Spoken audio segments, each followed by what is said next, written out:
Jaalallishe baay'ee na miidhe. Akka ifa baasuufis na dirqamsiise.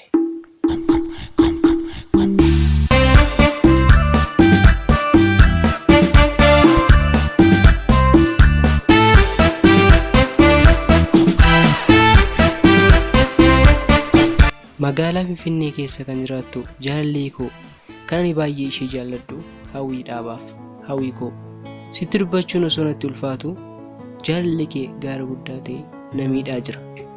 Yeroon si argu waanan godhu hundaaf akkan si jaalladhu ana malee ati hin beektu.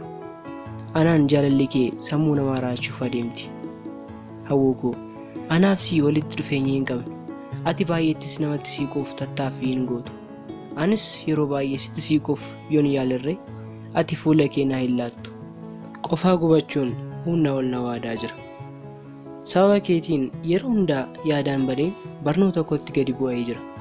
Hawwii ati jaalaladha. Hiikkaan jaalalaa siidha. Dhugaa dubbachuuf kana duraa dubara tokkoyyuu jaalladhe hin beeku. Dubaraafis ilaalcha gaarii hin qabuun ture. Namoonni baay'een jaalalaan qabamanii gaafa maraatan gaafa hibbatan ani baay'eettan golfa. Keessumaa dhiirri akka koo sin jaalladhe jedhee osoo isheetti hin himin ofii isaa gaafa waa'ee ishee hibbatu baay'eettin ajaa'ibsiisa ture. Ani jaalalli dhugaa akka badeettan beeka ture. Jira jedhees guyyaa tokko illee yaadee hin beeku. Har'a garuu gaafa narra ga'u hundumtuu naaf gale. Si malee jiraachuu hin danda'u warri jedhan jaalallee isaanii tola fayyaa akka hin taane jaalalli isaanii har'a sirriitti hubadheera. Ani dubaraaf yoomillee nan mo'amaa jedhee yaadee hin beeku. Garuu maal godhaa? Kan tuffatantu nama aala jedhama mitiire. Jaalalitti qoosuun koo jaalalli dhugaan hin jiru jedhee olof qabuun koo kana irra na buuse. Gaafa achi irra na buusu immoo kan ani itti dubbachuun akka gaaraa natti ulfaatutti itti siiquun kan baay'ee namatti cimu irraa ijaan jaalalli dhugaa na qabe. Kunoo qophaa maraadha. Hawwii ati gaafa jalqabaa kolleejjii Baraadaayis galmaa'uu dhufte ani barataa kolleejjii sana waggaa lamaffaan ture. Akka tasaa ture kan ani ijaan sirra bu'e. Na amanis na amanuu baaddus gaafuun si arge sana ture naasuu guddaadhaan qabame ijaan baay'een si jaalladhe. Kolleejichatti ati dhuftee galmaa'uu keetti gammachuu kana hin jedhamne hin gammade.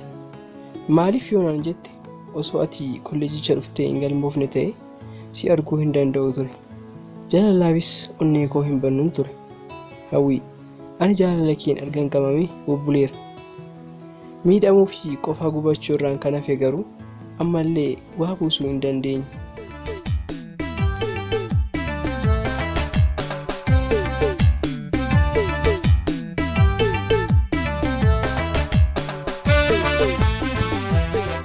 Sitti siiqee dubbachuuf sodaan humnaa ol na miidhaa jira.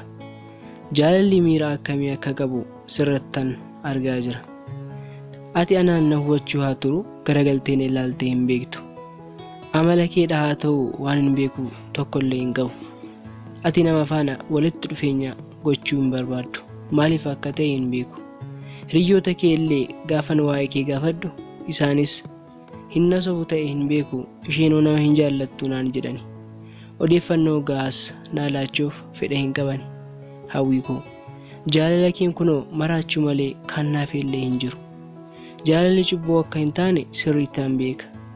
Jaalalli jireenya namaaf utubaa akka ta'ee fi gammachuu dhala namaa akka ta'e sirriitti nan hubadha. Ani amma kolleejicha gadhiisee deemuuf barana malee hin qabu. Ati waggaa tokko akkasii hafu nan beeka. Erga jaalala keen qabamee osoo hin dubbatiin waggoota 3 lakkoofseera. Ammas osoo sitti hin himiin kolleejicha gadhiisee deemuufan jira. Garuu osoo ati natti hin dubbatiin jaalala koo osoo siif hin ibsin achi keessaa bahuu hin fedhu. Akkan si jaalladhu namattiin himadhu yoon dhabes akka ati miidiyaa kana irratti waa'ee jaalala ani siif qabu na hubattu abdii guddaan qaba. Kana caalaa obsee taa'uun na haa ga'u. Yoo ergaa koo kana dhageessee deebii naa laatte nan gammada. Waan biraas hin yaadu. Garuu yoo naaf deebisuu didde kan dhalate haa dhalatu karaa irrattis ta'e bakkan si argetti waan raawwadhu akkan raawwadhu hin dagatiin. Kana gaafan siin jedhu doorsa sitti hin fakkaatiin. Jaalala koof deebii argachuu jedheen akkasiin jedhe malee wanta kan biraaf jedheen miti. Garuu yeroo hundaa waan ati na hawwachuu qabdu halkaniif guyyaa akkan si jaalladhuu fi taa'ee kee akkan si fedhu hin dagatiin. Sin jaalladha onnee koo. Ana booji'amaa kee bulchaa Waliiqaa achuma magaalaa Finfinnee irraa kolleejjii Paaraadaayis keessa. Dadhabinsi obsu si malee nyujjira gama kana kaasu bareedduu meeqaa gama dadhabinsi obsu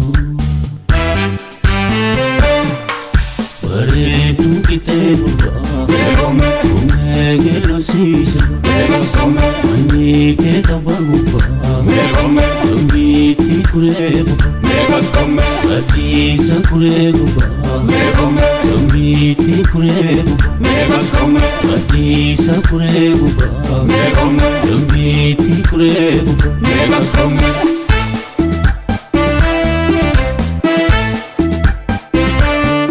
Ashama akkam jirtu dhaggeeffattoonni keenya Oromiyaa Maas Miidiyaa irraa qophiin keenya irraa asuma irratti raawwatan.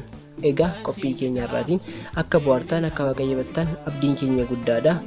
Chaanaalii keenya subscribe, share, like, comment gochuun akka nu deeggartan yaada keessan yeroo hundaa akka nu firtan yaadni keessan galaa keenya akka ta'e akka nu jalaa hin raaffanne jecha qopheessuu qindeessuun kan isin waliin ture ani Shernet Gulummaadha. Qophii biraan haga walitti deebinutti nagaatti.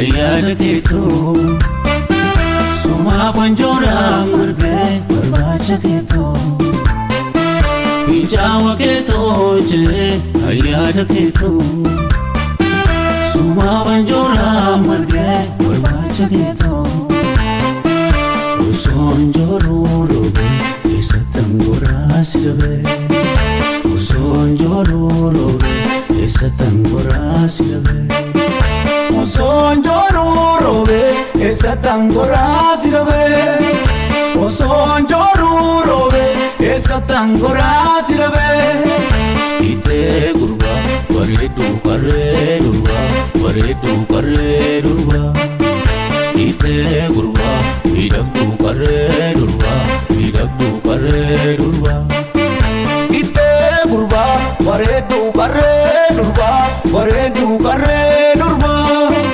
Miidhe gurbaa miidhagduu qarree durbaa miidhagduu qarree durbaa Sumaaf wanjooraa yaada kee anaaf hin jiru makki kee